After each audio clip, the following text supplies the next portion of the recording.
The first section of Unit 3 is multiplying polynomials. So before we begin, I want to remind everyone that when we're adding like variables, so like terms, that means x squared and x squared are like terms, so we can add them together. They have to have the same variable, the x or y, with the same exponent, and then you can add the front numbers together. So looking at this first problem, 3x squared plus x squared, so there's an invisible 1. So how many x squares do we have? 3 plus 1 is 4. So write your 4 and then bring over the x squared. If we have 4x3 minus 2x3 plus x squared.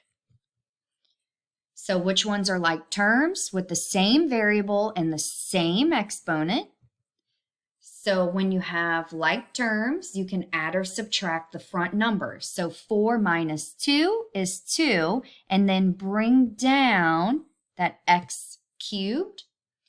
And then I have plus x squared. Well, is x squared and x cubed, are they like terms? Well, they have the same variable, but do they have the same exponent? No, they don't.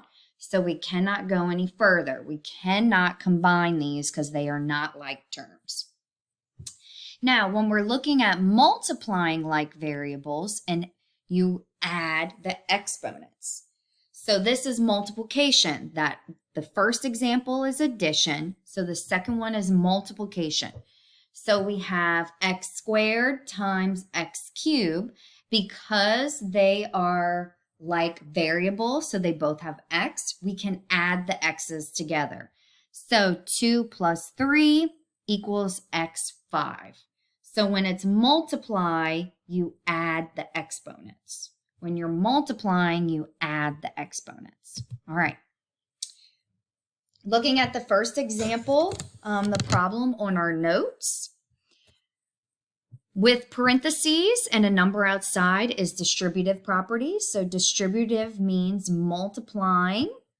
So we are going to multiply 6x into everything inside the parentheses. So we multiply the front numbers and add the exponents because you're multiplying, so you add. It's never the same. It's always opposite. So multiply the front numbers like normal. 6 times 5 is 30. What do we do with exponents? We add them. So we have 1 plus 1, 2 x's. All right. And then 6 times 7, that's 42. And do not forget to bring down that x. So always ask yourself, all right, multiply the front numbers. How many x's do I have? Make sure I bring it down. All right, let's look at the next problem. We're going to distribute. So multiply the front numbers. 2 negatives make a positive. 2 times 5 is 10. Now, how many a's do I have? Well, I have 1 here plus the 2, so a cubed. All right, let's go to the next one. 2 negatives make a positive. So 2 times 2 is positive 4. How many a's do I have? Well, I have 1 plus 1, so I have 2 a's.